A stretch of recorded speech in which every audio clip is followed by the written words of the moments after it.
Seja bem-vindo ao Seminário de Teologia e Vida Cristã Palavra da Vida. Você está em mais um curso de teologia cuja proposta é fazer alargar o seu conhecimento na área teológica, um curso descomplicado, contextualizado, provocativo, reflexivo e que faça sentido para a nossa vida cotidiana, porque entendemos que não só a construção conceitual da teologia, respeitando as correntes da teologia construída nesses quase 2000 anos, mas isso só não é suficiente. Nós pretendemos que a partir do entendimento bíblico, dos conceitos esclarecidos, nós possamos reproduzir isso em uma espiritualidade no nosso cotidiano e nas relações. Seja bem-vindo a mais uma aula do curso de teologia do Seminário de Teologia Palavra da Vida.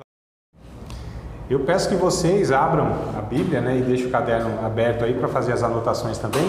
Como eu disse, fique à vontade aí, tá, amados? A gente está iniciando o curso, sei que ainda fica aquela tensão, Se eu perguntar alguma coisa e não tiver nada a ver, não tem problema, o ambiente é para isso mesmo. A gente está na sala de aula e vocês têm direito, inclusive, eu falei na quarta que não tem pergunta errada, pode ter resposta minha errada, mas toda pergunta de vocês, ela deve ser feita, se é dúvida, e é importante, tá bom?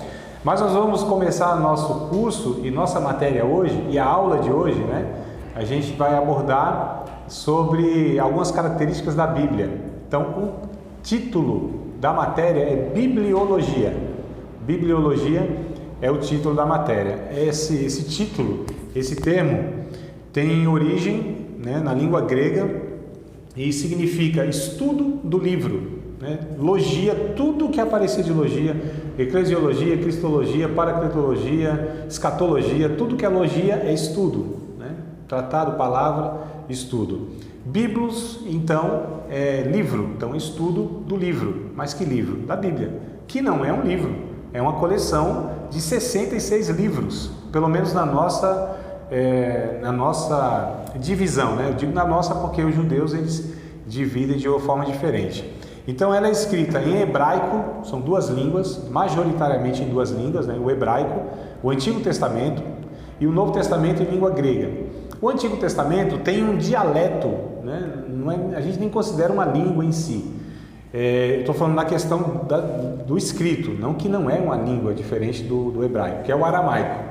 Então o aramaico é uma espécie de um dialeto que aparece assim, mas em porções bem pequenas. É por isso que a gente sempre fala que o Antigo Testamento é hebraico e o Novo Testamento grego, embora tenha algumas palavras em hebraico lá, em aramaico, melhor dizendo, tá? Então, em duas línguas é escrito a Bíblia. Por volta de 40 autores, 66 livros, mas 40 autores. Por que por volta e não exatamente? Porque tem livros da Bíblia que não são, o autor não é conhecido.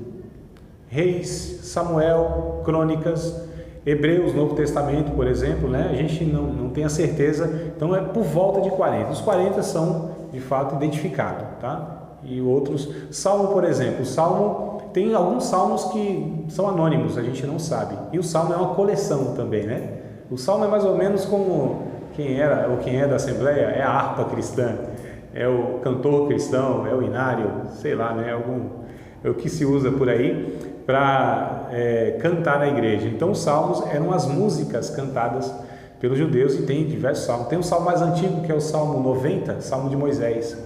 Salmo 72 é o Salmo de Salomão. Então a gente tem diversos salmos. A gente fala assim, os salmos de Davi, como se Davi tivesse escrito todos os salmos, mas ele escreveu 73, conhecido. Como tem uns anônimos, talvez ele possa ter escrito mais. Pode anotar tudo isso aí, tá, irmãos? Vai que cai na prova. Não tá como anotar tudo? É muito rápido, pastor? Muito rápido. É por isso que está gravado aqui, coisa boa. Posso tentar. Isso, memorizar. Mas eu posso ir mais devagarzinho aí. Bora lá, vamos ver se vocês conseguem. Se não conseguir também, tranquilo. Mas, voltando aqui para dando uma breve recapitulada. Bom, Bibliologia, estudo do livro, o termo, Escrito Antigo Testamento em hebraico, Novo Testamento em grego, São as duas línguas aí que a Bíblia foi escrita. Tem por volta de 40 autores, tá? 40 autores. E aí a gente vai dividir então. Antigo Testamento, 39 livros, tá? Novo Testamento, 27 livros, que o total são 66. Mas como eu disse, 39 a nossa divisão, estou falando de igreja protestante, né, que fez aí essa divisão. Os judeus, eles fazem diferente. Então, você tem lá 1º e 2º Samuel, 1º e 2º Reis, 1º e 2º Crônicas. Eles têm esses livros como um e não como dois, como nós temos. O conteúdo é o mesmo, não difere. O Antigo Testamento dos judeus e o Antigo Testamento nosso é exatamente o mesmo. Nem mais e nem menos, tá, irmãos? É a Bíblia Católica que vai ter alguns livros, né, no Antigo Testamento que foram acrescentados e que a igreja não considerou como inspirados. Inclusive, inspiração é um ponto que a gente vai falar ainda hoje, se der tudo certinho aqui. Então, eles têm 22 livros, na verdade, no Antigo Testamento, tá? Nós começamos em Gênesis e acabamos em Malaquias, né? Eles acabam em 2º Crônicas. Por que isso? Porque os judeus também, eles dividem, eles agrupam em uma ordem diferente da nossa, porque eles consideram a ordem cronológica, ou seja, os livros estão em sequência cronologicamente, quer dizer, os fatos foram acontecendo, a história, e os livros estão seguindo esses fatos. Nós não. Nós temos o meio da Bíblia que é Salmos, não é isso? Aliás, o meio da Bíblia exato é o Salmo 118, verso 8, que é curioso, inclusive, esse Salmo. Alguém sabe dele? Sim, de qual? 118 e 8, puxar na memória aí. Amados, a Bíblia só tem 31.173 versículos, vocês vão decorar esse negócio aí, vamos? Depois de 3 anos, acho que consegue aí.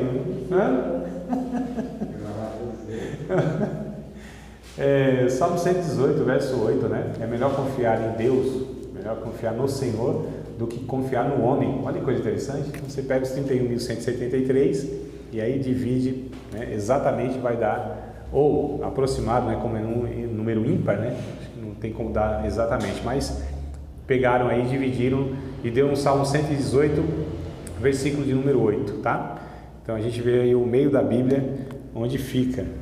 E então falando que os judeus, eles vão fazer isso. Os Salmos é o meio da Bíblia e o livro de Jó, que é um pouquinho antes, né, de Salmos, ele na verdade está historicamente falando, cronologicamente falando, lá no capítulo 11, capítulo 12 de Gênesis, porque Jó viveu na mesma época que Abraão, que está no finalzinho do capítulo 11, capítulo 12 de Gênesis, né? Começa a história de Abraão.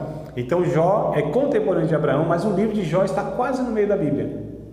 Olha só, então, só para a gente perceber que não é na ordem cronológica. 1º e 2º Crônicas foi escrito depois do cativeiro babilônico, né? Então a gente está falando aí do ano 500 aproximadamente, no 500 antes de Cristo. Gênesis, Êxodo, ou seja, os 5 livros de Moisés foram escritos em 1445, mais ou menos isso aí, né? Então a gente percebe que não é na ordem cronológica, é a ordem de temas, de assuntos, tá bom? Qual foi o período que levou essa escrita de Gênesis a Apocalipse? Aproximadamente 1500 anos. Então Moisés começou a escrever Gênesis e o último livro, o Apocalipse de João, aqui o espaço é de 1500 anos. 40 autores, a maioria deles não se conheceram, né? A gente teve autores assim dos mais diferentes níveis intelectuais. A gente teve o Moisés, um cara assim estudado na melhor faculdade que havia no mundo na época, né? Que era no Egito. A gente tem pessoas simples, como um cuidador de bois, por exemplo, como o profeta. Me fugiu o nome agora, é Moisés, é Joel, Amós, não é? Ninguém sabe dessa informação? Eliseu? Não. Um que ele fala assim, eu não era profeta nem filho de profeta, mas plantador, cuidador de sicômoros e boieiro, cuidador de bois. Acho que foi Amós. É isso? Amós, né, mano?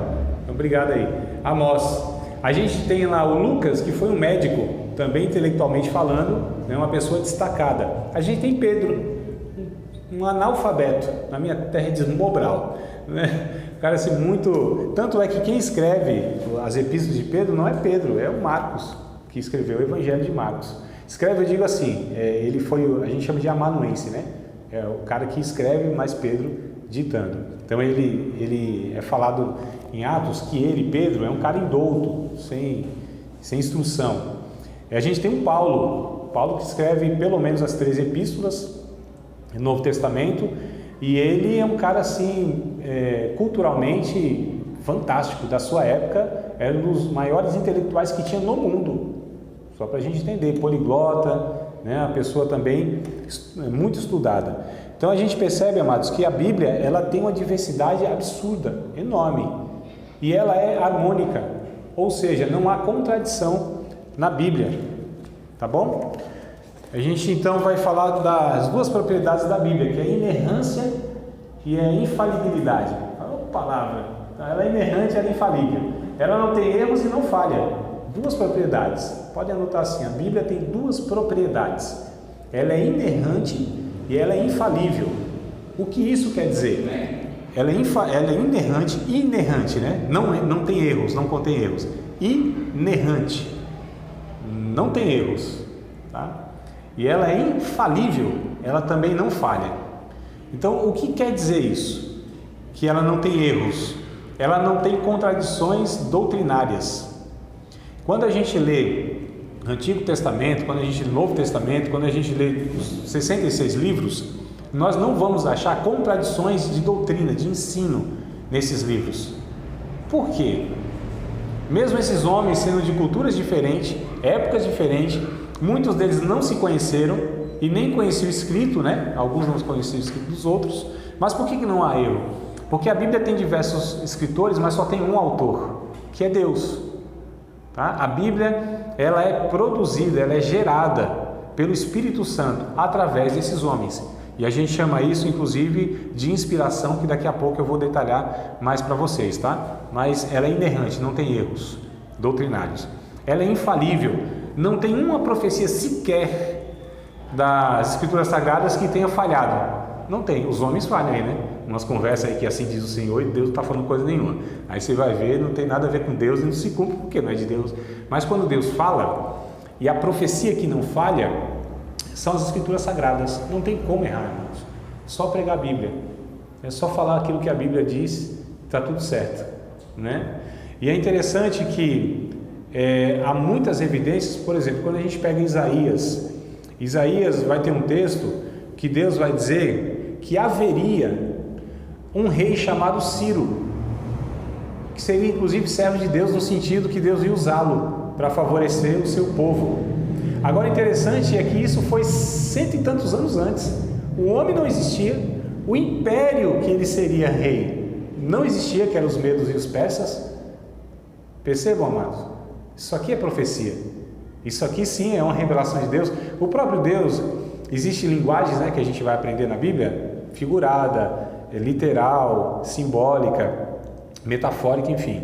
A Bíblia é uma riqueza intelectual assim absurda. Não existe livro nenhum produzido em toda a história da humanidade que chegue perto da Bíblia.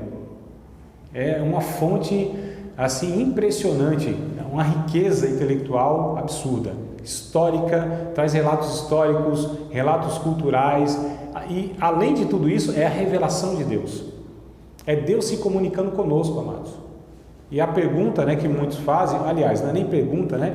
O questionamento que muitos fazem assim, mas a Bíblia foi escrita por homens. De fato, claro que foi, né? Mas não poderia jamais, por toda essa complexidade, diversidade, ser produzida pela mente humana. Ela não foi elaborada pela inteligência humana. A Bíblia, de fato, ela é oriunda da mente divina. É a revelação de Deus. Eu pergunto, quem teria condição de saber como o mundo foi criado? Que é o que Moisés escreve lá em Gênesis capítulo 1, 2 e a criação do ser humano, capítulo 3, enfim. Quem poderia saber da realidade que está escrito em Jó, por exemplo, capítulo 1 e 2? Satanás teve um diálogo lá com Deus, aquela coisa toda. São revelações. Não tinha como a mente humana, pela sua investigação, chegar a essas conclusões, a essas informações, não é? Então a gente percebe que a Bíblia ela tem a mão do homem no sentido efetivo da comunicação, mas ela tem por trás a inspiração, a condução divina e a revelação de Deus. Sem a Bíblia nós não teríamos condição de saber quem é Deus, amados. Embora Deus fale e se revela também de muitas maneiras, né? Pela natureza, o próprio Paulo, em Romanos capítulo 1, vai dizer isso, que Deus não se deixou sem testemunho, mas Ele falou através da criação. O Salmo 19 fala isso. Então a gente percebe aqui que a Bíblia, ela é um milagre, ela é perfeita, ela não falha. O que Deus disse na sua palavra, Ele sustenta, e a gente pode confiar nessa palavra, como a gente falou do Salmo 118, verso 8, né? O que a Bíblia diz, agora o desafio é a gente saber o que a Bíblia diz. Uma coisa é a gente falar o que a gente acha que a Bíblia diz. E aí Deus não tem, amados, compromisso algum do que eu falo a respeito da Bíblia, se Deus não disse. Uma coisa é eu falar que Deus disse, outra coisa é Deus dizer de fato, não é? Há uma diferença muito grande, e a gente vai ter matérias, inclusive, que a gente vai falar sobre a hermenêutica, que é a arte e a ciência da interpretação. Então, uma coisa é eu declarar que é verdade, outra coisa, de fato, é ser a verdade bíblica, né? Então, a gente vai ver essa questão aí também.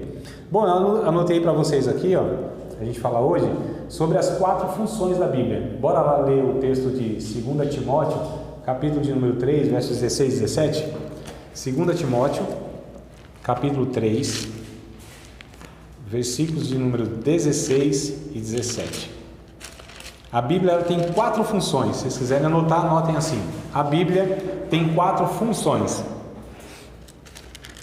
2 Timóteo, capítulo 3, verso 16 e o verso de número 17. 16 e 17.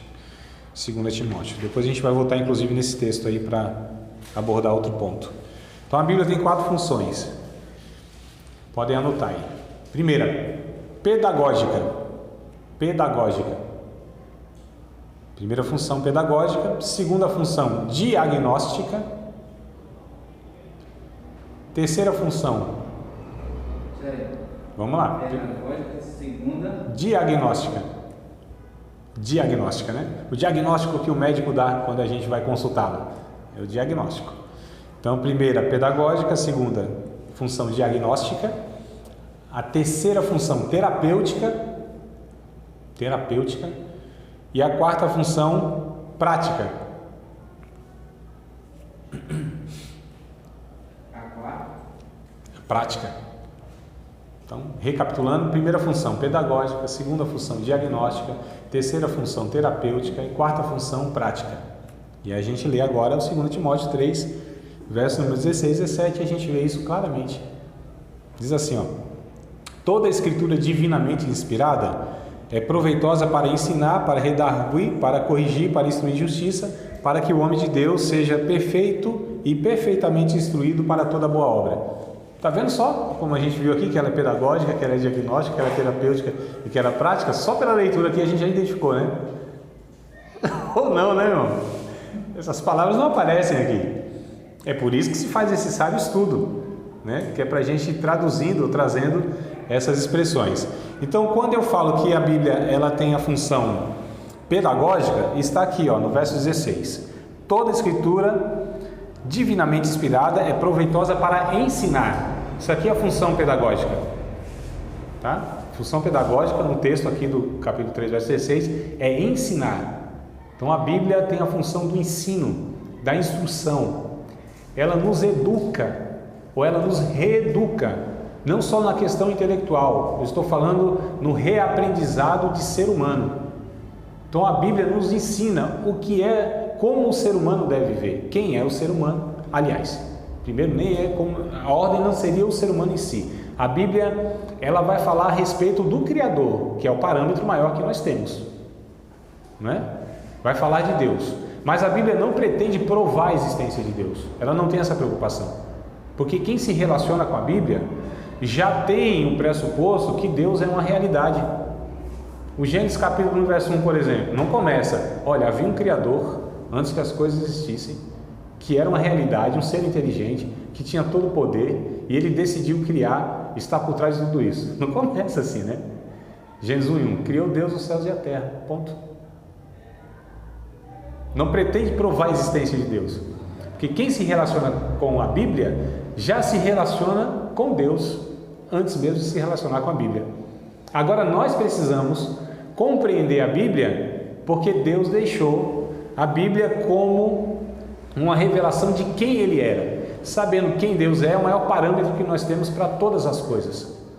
Para a verdade, o que é certo e o que é errado. Né? Como se sabe o que é certo e o que é errado? Quem que define isso?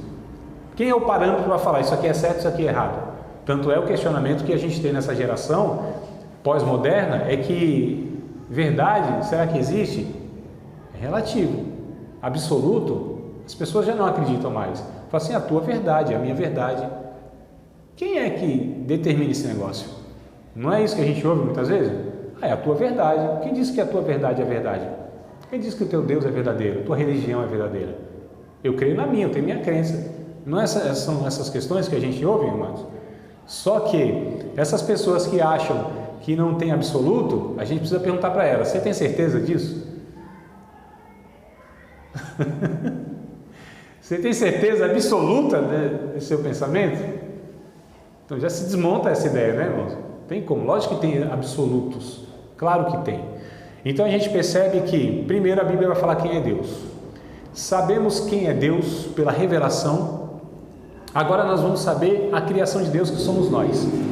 E como o ser humano deve viver. Também nós não sabemos como o ser humano deve viver. Por dois motivos. Primeiro, porque nós rompemos com Deus lá no Éden, no primeiro casal. Rompemos. Quando a gente rompe com Deus, o pecado ele atinge 5 áreas da nossa vida. A área teológica, a área sociológica, psicológica, biológica, eu falei? Não, né? Biológica e ecológica. Então o pecado, quando entra no mundo através do casal, as áreas do ser humano que são prejudicadas, ou em toda a criação. Teológica, ou seja, a gente já não tem mais, aliás, o Adão já não tinha mais, depois do pecado, a clareza de quem era Deus. Isso já virou uma confusão na cabeça dele. Ele foi se esconder quando ouviu a voz de Deus. Por que ele foi se esconder? Por que ele teve medo de Deus? O que aconteceu? Ué, não era quem ele se encontrava? Não era o Pai, o Criador? Por que agora ele teve medo? E essa confusão toda? Por que a gente vai se reunir aqui? Por que a gente lê a Bíblia, estuda? Porque a gente não tem a clareza de quem é Deus. A gente tem uma impressão, a gente projeta Deus a partir das nossas experiências religiosas, culturais e familiares. Porque dependendo do pai que eu tive, eu vou projetar em Deus isso. Se meu pai era um pai bonzão, não corrigia em nada, passava a mão na cabeça, sabe? Tá tudo liberado, tá tudo certo. A gente fala, Deus é assim também, né? Deus não exige muita coisa não. Deus assim é mais ou menos um Papai Noel. Se eu fizer inclusive tudo certinho no final do ano, ele me dá um presente. Agora, se eu tive um pai carrasco, um pai duro, um pai insensível, um pai que na primeira vacilada me castigava, então Deus também vai ser mais ou menos assim para mim, né? Qualquer coisa já manda um raio, abre a terra, a boca da terra engole, né? Vacilei um pouquinho, ele já manda logo um raio, já manda assim os demônios, autoriza o demônio a me fazer alguma coisa. Percebe, amados? Essas coisas são tudo confusas, porque nós fomos prejudicados quando entrou o pecado. A segunda área, a área psicológica, né? Eu falei, né? Psicológica. Então, assim, é fato, de perto, ninguém é normal. Por isso que eu estou distante de vocês, assim. Se eu chegar muito perto, vocês vão descobrir que eu não sou tão normal. Cada um tem pelo menos um parafuso solto, não é, irmãos? Questões psicológicas, crises existenciais. O ser humano é uma loucura só. Tem gente que é tão complicada, mal resolvida, que se ela morar sozinha, deixa um bilhete para ela mesma de fora de casa. Pensa num povo assim, complicado que é o ser humano, né? Então, a área psicológica, a área sociológica. Isso aqui tudo em Adão a gente vê naquele cenário. A área sociológica. O que ele falou quando Deus indagou ele? O que tinha acontecido lá? O que é isso? Adão, aconteceu. Foi a mulher que o Senhor me deu. Né, pastor? Acontece as questões familiares, né? O marido põe culpa, é a mulher que é atribulada, é a mulher que esse homem que é um homem ruim. E a gente faz essa transferência de responsabilidade, esse jogo de colocar culpa nos outros. Qual que é o nosso problema, amados? Na vida, relacionamento, resume-se nisso. O problema do ser humano é relacionamento. Com Deus, o negócio ficou complicado, é meu inimigo, tenho medo, escondo atrás da moita lá, sei lá onde que o cidadão foi se esconder lá. Relacionamento com os outros é o que a gente mais vê na vida, a dificuldade, né? É sogra que as pessoas têm dificuldade, é cunhado que é um cunhado mala, é as relações conjugais, são as questões de paternidade e maternidade, são as questões no coletivo que a gente vive na igreja, na empresa, na vizinhança, enfim, é um negócio complicado. Nosso problema é relacional. E comigo mesmo também, as crises existenciais. Ou o cara é soberbo, acha que ele é melhor do que os outros, ou o cara acha que ele é a pior pessoa do mundo, é inferior, não é ninguém, né? Então a gente tem essas distorções. A área biológica entrou no corpo do homem agora a corrupção, no sentido que a morte entrou mesmo, as dificuldades. E aí Deus disse, olha, agora você vai ter grande dificuldade para tirar o sustento da terra. Vai ter que suar muito, mas muito. Não que o trabalho é uma maldição. Não que o trabalho não existia antes do pecado. Existia sim, está lá no capítulo 2. O homem foi colocado ali no jardim para lavrar a terra. Só que depois do pecado, as questões físicas, biológicas, não é, irmão? A gente vê hoje aí, o pessoal com 20, 30 anos já está ladeira abaixo. Não é não? É dor em tudo quanto é canto, né? A gente chamava de doenças de velho, hoje a gente vê no pessoal jovem. Então assim, vivia-se milhares e milhares de anos em Adão, ou por toda a eternidade. Aí entra a morte, a questão física, biológica, as enfermidades, enfim. E a questão ecológica, toda a criação foi afetada. Então, 5 áreas da nossa vida. Então, Deus foi revelado, quem é Deus, o ser humano que rompeu. E agora? Se a gente perdeu a referência de quem é Deus, se a gente não sabe nem quem nós somos de verdade, se a gente não... Nós somos perdidos nesse mundo. Literalmente perdidos. Diga, amado. Podemos anotar essas 5 áreas aí? Uhum. Vamos lá então, se vocês acharem interessante, eu repito aqui tudo que vocês quiserem, a gente repete na ênfase. Então, 5 áreas. A primeira. Sim, 5 áreas que foram prejudicadas com a entrada do pecado no mundo. Então, a questão teológica, a área teológica, ou seja, a noção de Deus que nós não temos mais. A área psicológica, A primeira é teológica, né? Compreensão de Deus, está deturpado esse negócio. A área psicológica, as confusões da mente, as emoções que a gente não lida bem, visto que a depressão e tantas outras doenças da alma, né, que a gente tem enfrentado nesse último século para cá. Então, teológica, psicológica, sociológica, problema de convivência que nós temos com Deus, com os outros e com nós mesmos. Tanto é que Jesus disse, perguntaram, qual é o maior mandamento? Ama teu Deus, teu próximo e a ti mesmo. Não é, irmão? Está aqui. Então, a orientação tem, o desafio é praticar isso. A biológica, a área biológica, a morte, as limitações físicas e, por fim, a ecológica. E o Evangelho pretende restaurar e resgatar todas elas. O Evangelho pretende fazer isso, resgatar todas essas áreas, é a reconstrução do ser humano, né? Eu não coloco nem reconstrução em si, é a regeneração que a Bíblia chama, né? Para ser mais técnico e teológico, a recriação, tá? Não é o que diz o 2 Coríntios 5,17? Vocês estão em Cristo, é nova, lembra desse texto? É nova criação, alguns dizem criatura, né? Mas a versão melhor seria criação. Vocês estão em Cristo, é nova criação. As coisas velhas passaram, tudo vai se fazendo novo. Então, essas áreas, tranquilo, já anotaram? Posso seguir aqui?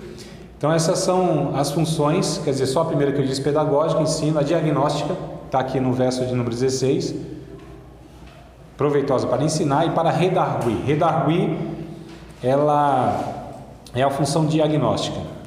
O que seria essa palavra redarguir, hein, irmão? Alguém sabe me falar em outras palavras? Na versão de vocês, a Bíblia de vocês tem outra palavra? Ao invés de redarguir, está diferente aí? Verso 16 do capítulo 2 de 2 Timóteo. Toda escritura divinamente inspirada é proveitosa para ensinar, para redarguir. Depois de ensinar, está redarguindo na Bíblia de todos vocês, igualzinho? A tradução de vocês, a versão de vocês, então não é muito boa, é igual a minha. É o quê? É o qual é? É o 2 Timóteo, capítulo 3, verso 16. Aqui está comentado para ensinar, para repreender. Repreender. Então a palavra repreender. A meta é repreender. Isso, repreender. Isso. Para corrigir. Isso. Para instruir em justiça. Tá, não, vamos identificar aqui. Então, primeira pedagógica, ensinar. A segunda, redarguir ou repreender. Tá certo? Repreender porque você respondeu. Você deu uma resposta. Aquilo que você identificou que está errado. Isso é redarguir. Quem me arguiu, quem me questionou, aí eu respondo, eu redargo, eu repreendo. Não é o que o médico faz? Ele identifica um erro e vai te corrigir, vai nos corrigir de alguma forma, mostrando o caminho, né? A Bíblia chama de admoestação e repreensão também, são bem parecidos aí as ações. Então, diagnóstica, ela dá o diagnóstico, ela repreende, ela corrige. O terceiro aí, ó, que é terapêutico, para corrigir. A correção de Deus, amados, ou melhor dizendo, o castigo de Deus, a ação que Deus castiga, não é uma ação meramente punitiva, e sim corretiva. Lembra do Apocalipse capítulo de número 3, verso 19? Quem lembra desse texto aí? Bora ler lá, se vocês não lembram aí de memória. Vamos lá, eu disse para vocês, esses 31.173 versículos vocês vão decorar. Mas vamos começando lendo, né? Apocalipse 3 e 19. 3:19. 3 e 19. E eu repreendo o castigo. Isso. Repreendo e castigo a todos quanto amo, não é isso? Então, repreendo e castigo. Portanto, ser zeloso é. Isso, só essa parte já é suficiente, varão. Então, olha só, o castigo de Deus não é meramente punitivo. Tem um intuito principal, e é o que está escrito em Hebreus capítulo 10, de corrigir, ou seja, tratar. Por isso que a gente chama de função terapêutica. A Bíblia, ela trata, a Bíblia, ela sara, a Bíblia, ela corrige, a Bíblia, ela endireita o homem, ela conserta o homem, né? Pelo seu ensino, por identificar, e só a Bíblia identifica o que está errado no ser humano. Nenhuma outra ciência tem essa capacidade, amados, não tem. Quem transforma o homem, a Bíblia, qualquer outro escrito que vocês puderem ter conhecimento aí, que o ser humano conhece, pode trazer informação e pode até reformar o homem exteriormente, né? Porque tem religiões aí que tem suas regras, seus escritos aí, eles têm como sagrado. O que eles conseguem fazer? Melhorar o homem no comportamento. É o que a religião faz. E aliás, a gente faz muito bem isso, né? Pela regra, a gente faz assim o cara parecer uma pessoa de Deus, correta, né? Com os rituais, com regrinha, pode isso, não pode aquilo. A Bíblia não trabalha nessa categoria. A Bíblia trabalha no âmago do homem, na natureza do homem. Transforma o homem no seu interior. Exteriormente é natural que alguma coisa vai ser mudada. Mas as religiões trabalham muito o exterior. Jesus disse isso nos evangelhos lá, né? E chamou os homens de hipócrita quando agem assim. Porque geram outro hipócrita, porque a gente se preocupa muito com a aparência. Mas a Bíblia, ela sabe, Deus sabe que o homem precisa ser corrigido e transformado lá dentro. Então qualquer outro escrito informa e reforma, só a Bíblia transforma, muda a natureza do homem. E ela trata mesmo, vai na raiz do negócio. O Hebreus capítulo de número 4, versículo de número 12, esse versículo é bem conhecido, amados. Lembra dele? 4 e 12 de Hebreus. A palavra de Deus, ela é viva e eficaz, mais penetrante do que qualquer espada de 2 gumes, penetra até a divisão da alma e do espírito, das juntas e das medulas, e é apta para discernir os pensamentos e as intenções do coração. Olha onde a palavra vai. Ela vai lá onde ninguém vê, onde a gente consegue esconder de todo mundo, mas da palavra não. Ela vai lá na divisão da alma, do espírito, ou seja, ela entra no ser humano como um todo, né? Discerne os pensamentos, as intenções do coração, desnuda o homem diante de Deus. E é o que diz o verso 13 do capítulo 4, que nós lemos, né? Lemos o 12 e tem o 13, aí vocês estão, tá aberto aí? Se alguém quiser continuar o 13, do Hebreus 4. E não há criatura alguma encoberta diante dele, antes todas as coisas estão nuas e patentes aos olhos daquele com quem temos de tratar. Olha só que coisa boa. A palavra então nos coloca nu diante de Deus, né? Então ela é terapêutica, ela trata, ela corrige, ela transforma. e ela é prática, é a quarta função. E a função, eu não digo principal, mas tudo tem que se levar a isso, amados. Porque se nós aprendermos, se nós formos corrigidos, advertidos, se Deus mostrar para nós a sua vontade e isso não for levado em prática na vida, no dia a dia, então tudo o mais não só servirá, na verdade, isso vai se reverter para nós como um juízo eterno. Então, quanto mais eu sei, menos eu pratico ou não pratico, é melhor nem saber. Não é o que diz o texto bíblico? Melhor que eu nem tivesse sabido. Porque quanto mais eu sei, mas não pratico, então esse meu saber vai se voltar contra mim como um peso de juízo eterno. Olha só, quanto mais eu sei de Deus, quanto mais eu compreendo de Deus, quanto mais contato eu tenho com Deus, quanto mais experiência eu tenho com Deus, quanto mais tempo de casa, né, que alguns acham que é vantagem esse negócio, né? Não, faz 200 anos que eu estou na igreja, né? 350 anos, eu não participei do dilúvio, mas pisei na lama, sou tão antigo, né? Tem uns que colocam assim, né? Eu prego há 200 anos, sou pastor há 50 anos, sou professor há não sei quanto tempo. O que isso quer dizer? Isso vai se reverter contra nós. Então, quanto mais conhecimento, mais responsabilidade. Quanto mais responsabilidade, a gente precisa ser mais responsivo na resposta. No final desse curso, eu entendo que a gente vai ter mais conhecimento, né?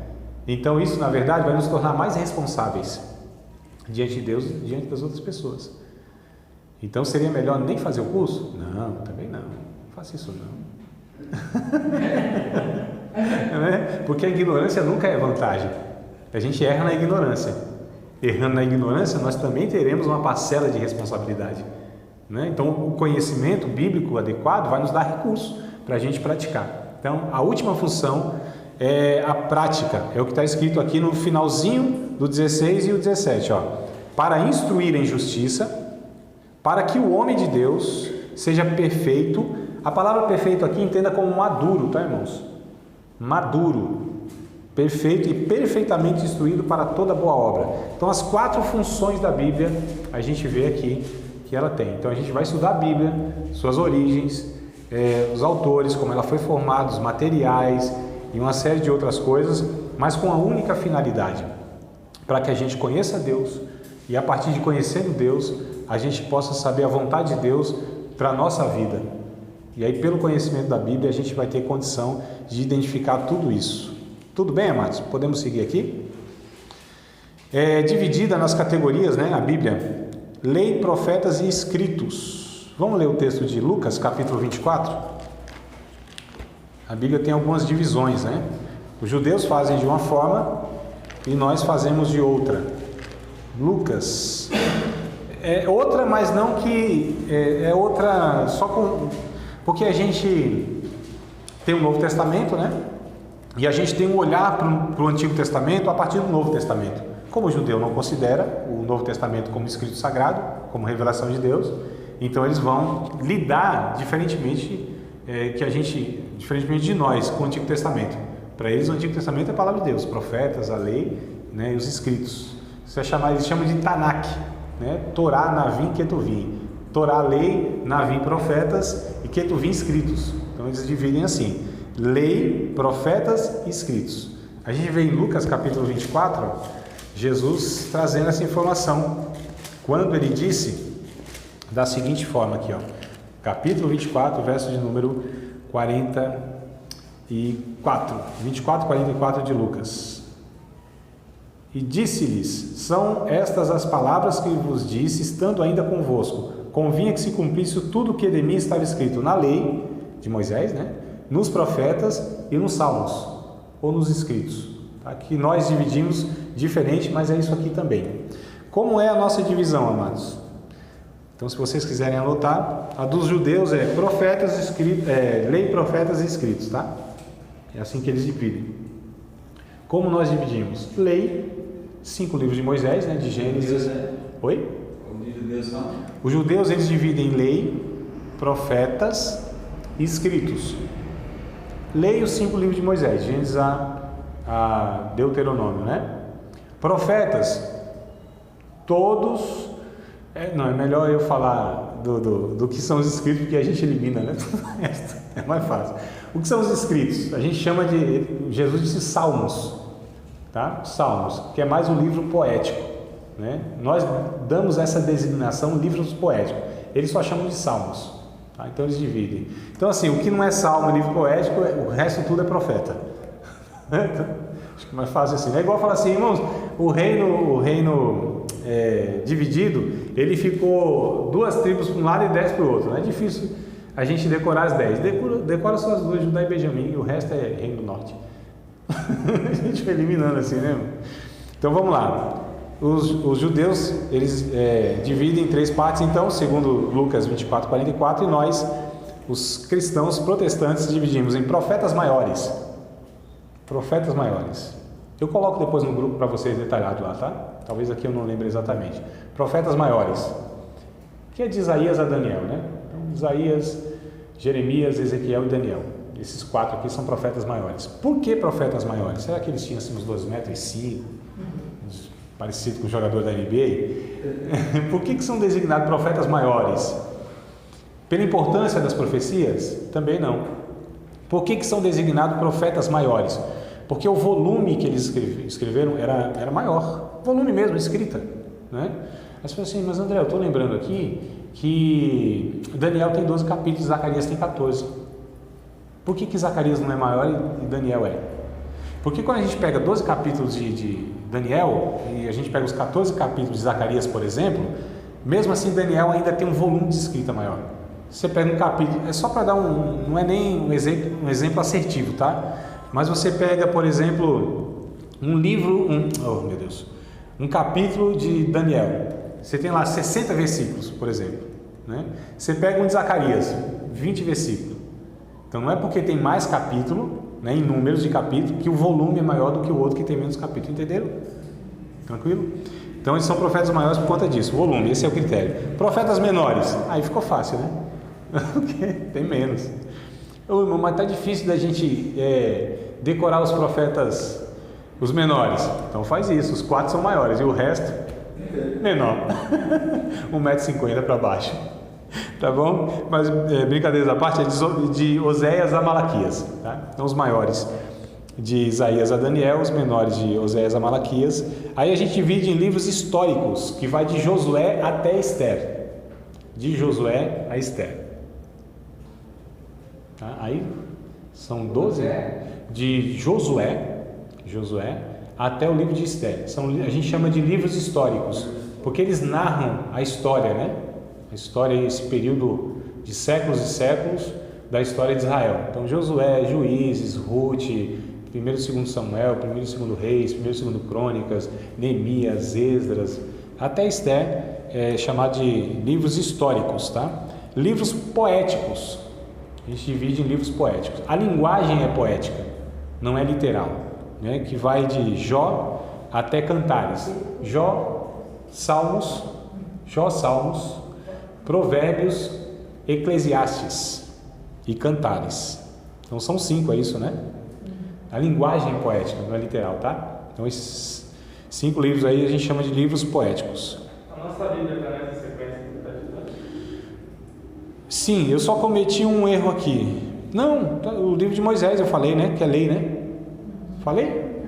Não? De Gênesis a Deuteronômio? Acho que eu pulei então. Nossa, então eu cometi esse erro.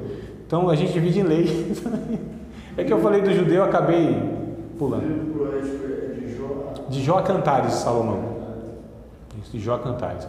Amados, então me perdoe, eu errei aqui. Eu anotei certo, mas eu acabei pulando aqui porque eu falei de lei e judeus, mas nós também dividimos lei em 5 livros. Lamentações também. Lamentações, sim, Lamentações e Jeremias. A linguagem é poética, né? Eu falei de Lamentações? Não. A linguagem, não, na verdade, amado, não é que a linguagem não é poética, ele não entra nessa categoria.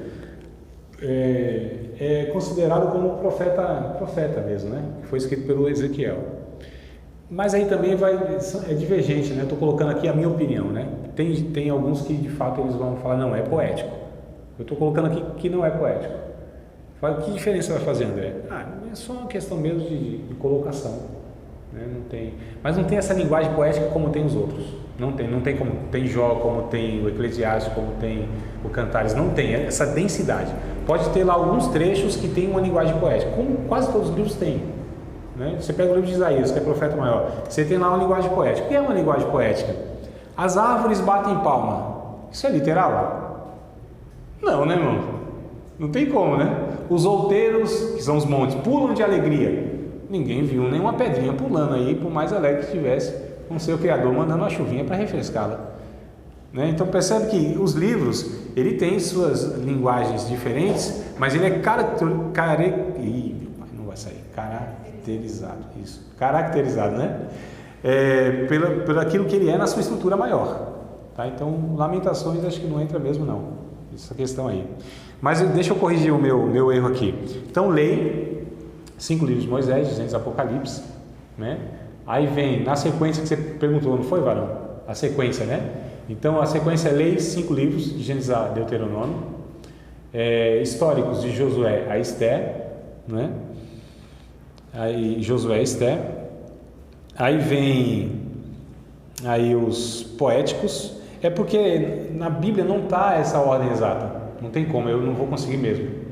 Está dividindo assim porque não está. A gente está dividindo de uma forma diferente do que está agrupado na nossa Bíblia aqui. É por isso, né? Então não vou conseguir mesmo. Aí eu acho que eu vou confundir mais vocês. Tá, mas o que eu pulei aqui só foi o Lei, né? Tranquilo, amados? Posso prosseguir aqui? Esse Lei seria o Pentateuco. Sim, isso. O termo, né? Pentateuco, né? Penta, 5, teucos escritos. Você acabou de participar de mais uma aula de um dos nossos cursos do Seminário de Teologia, Vida Cristã, Palavra da Vida. Espero que tenha te abençoado, não só alargado o seu conhecimento teológico, mas que tenha também atingido o teu coração para que você possa, a cada dia mais, reproduzir a vida de Deus nas suas relações cotidianas. Se você ainda não é aluno oficial de um dos nossos cursos, se inscreva aqui no contato que vai aparecer do WhatsApp. Também nos siga nas redes sociais, se inscreva no nosso canal, compartilhe à vontade e Deus te abençoe.